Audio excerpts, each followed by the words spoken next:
రాష్ట్ర శాసనసభలో ఆంధ్రప్రదేశ్ రాష్ట్ర ఆర్థిక శాఖ మంత్రి పయ్యావుల కేశవ్ 2024-25 సంవత్సరానికి 2.94 లక్షల కోట్లతో ప్రవేశపెట్టిన పూర్తి స్థాయి వార్షిక బడ్జెట్లో సంక్షేమానికి మరియు అభివృద్ధికి పెద్దపీట వేశారు.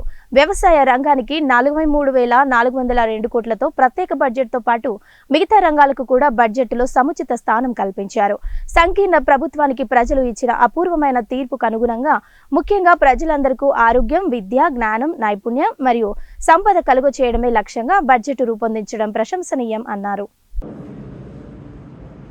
మనకు ఎంతకాలం నుంచి అగ్రహారం గేట్ ఒంగోలు టౌన్లో ఉన్న ప్రజలందరూ కూడా ఈ అగ్రహారం గేట్ అనేది ఎన్నో విధాలుగా ఇబ్బంది పడుతూ ఒక అండర్ బ్రిడ్జ్ వస్తే బాగుంటుంది, లేకపోతే ఓవర్ బ్రిడ్జ్ వస్తే బాగుంటుంది ఒక ఆలోచనతో ఉన్న సమయంలో ప్రతిపాదనలు మేము రైల్వే శాఖ అధికారుల దగ్గర కూడా తీసుకెళ్ళడం జరిగింది. మినిస్టర్ గారితో కూడా పీయూష్ గోయల్ గారు ఉన్నారు కూడా 4-5 ఏళ్ళ దీనిని ఒక అండర్ బ్రిడ్జే నిర్మాణం చేస్తామనేది subject to that municipal corporation వాళ్ళు ఈ డ్రైనేజ్ ఫెసిలిటీ కొరకు వాళ్ళు ఎప్పుడు హెవీగా ఫ్లడ్స్ వచ్చినప్పుడు ఆ వర్షాలు ఎక్కువగా ఉంటే ఎక్కువగా వాటర్ ఏంటంటే లిఫ్ట్లో తీసేయటం అన్నీ క్లియర్ చేసేదానికి ఒక బాధ్యత తీసుకుంటారనేది ఒక అండర్టేకింగ్ తీసుకున్న తర్వాత ఈరోజు జనరల్ మేనేజర్ గారు ఇవన్నీ పూర్తిగా ఎల్సీ నెంబర్ 207 ఎన్ అగ్రహారం గేట్ ఆ గేట్ని ఏంటంటే తొలగించి ఆ రైల్వే రోడ్ అండర్ బ్రిడ్జ్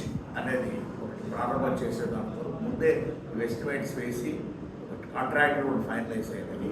అది ఫైనాన్స్ డిపార్ట్మెంట్ కూడా క్లియర్ అయిన తర్వాత కొంత ఈ తర్జన భర్జనలు అనేది హెవీగా ఫ్లడ్స్ వచ్చినప్పుడు ఏ విధంగా డ్రైనేజ్ అనేది వాటర్ అనేది దాని లిఫ్ట్లో ఏ విధంగా తీసుకెళ్ళిపోతాము, బయటకు తోలేస్తాము అనేది ఆలోచనతో ఉండబట్టి కొంత ఆలస్యం జరిగింది.